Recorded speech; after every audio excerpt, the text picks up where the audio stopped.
Families with small children escorted out of a Minnesota mall after a man with a knife disguised as a security guard went on a violent rampage. The stabber ran by. Somebody was stabbed right outside the store.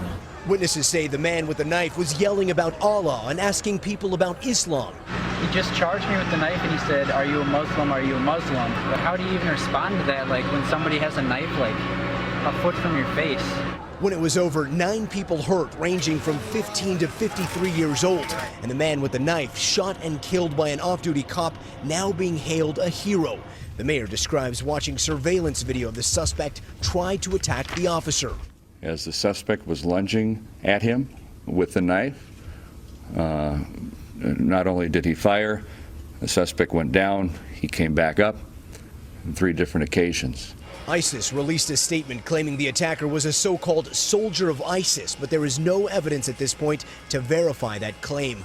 The FBI carrying out searches of the attacker's apartment and investigating the case as a potential act of terror. But both the police and the Islamic community of St. Cloud, Minnesota say it is still too soon to know the motives. Minnesota is home to a large population of Somali refugees, predominantly Muslim.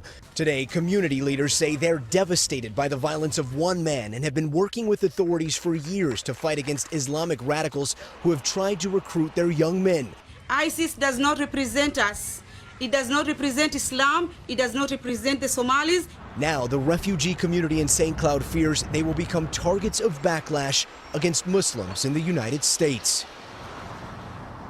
Late this afternoon, I spoke to several leaders of the Somali community here who say they did know the suspect. They say his family is in disbelief over what happened. Police here in this community also say they knew the suspect. They had dealings with him in the past, but only for minor traffic stops. Kate? Gary Schwartz in Minnesota.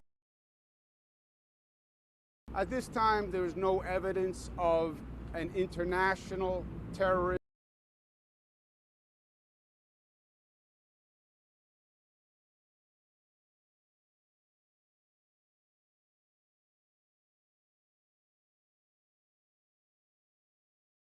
We had an additional individual who self-admitted in Long Prairie Hospital. So there were 9 victims, and as of 7 o'clock this morning, there were 3 that were still in the hospital. No one with any type of life-threatening injuries, but there are 3 of the 9 that remain in the hospital. The other individuals have been released. We are currently investigating this as a potential act of terrorism, and I do say potential.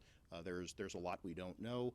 We do not at this point in time know whether the subject was in contact with, had connections with, was inspired by a foreign terrorist organization. That's what the investigation is attempting to ascertain at this point in time. That will involve all the things that you would expect. We'll look at his social media, we'll look at his electronic devices, we'll talk to associates. We will try to sort of peel back the onion and figure out what motivated this individual to commit the horrific act that he did last night. For all New Yorkers, a central message.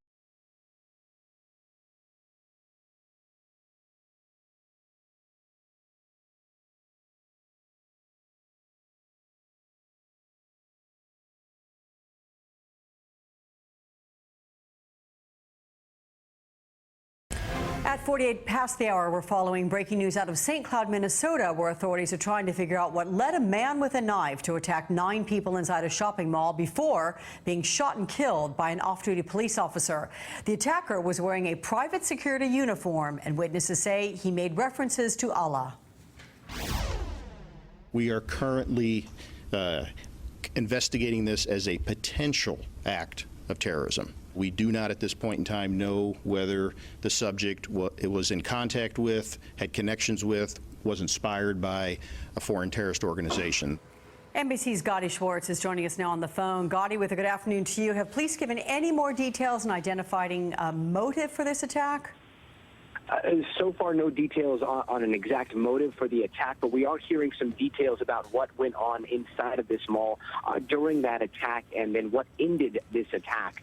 We're hearing for the first time about this cop that's being labeled a hero. A lot of people hailing this off-duty police officer, Jason Faulkner, who was inside of the mall when this all happened. They say that he was able to stop this attack. He was able to save lives, and they say that when he was in Macy's, the mayor was just describing seeing surveillance video of how this attack was stopped. He says that Jason Faulkner approached the suspect with a knife. Jason drew a gun, ordered this suspect on the ground. The suspect got on the ground and then immediately jumped up, lunged at the officer, and was able to close a gap of about 20 feet. Very quickly, the officer opened fire. The suspect went down, got back up.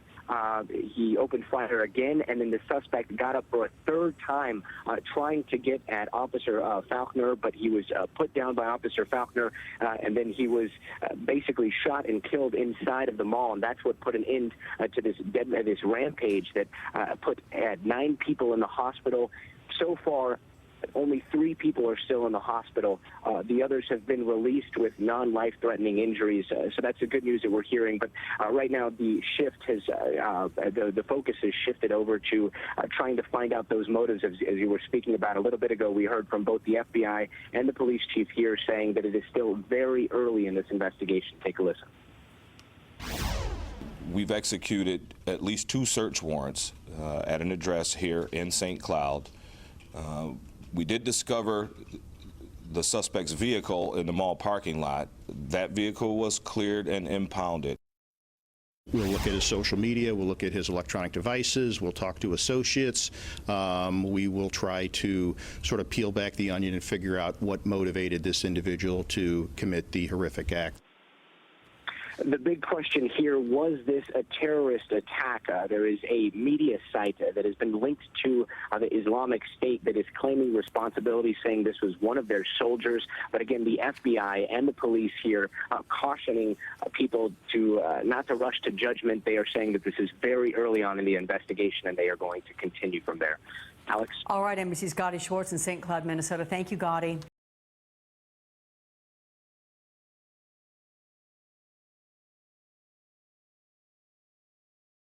And joining me now, WNBC investigative reporter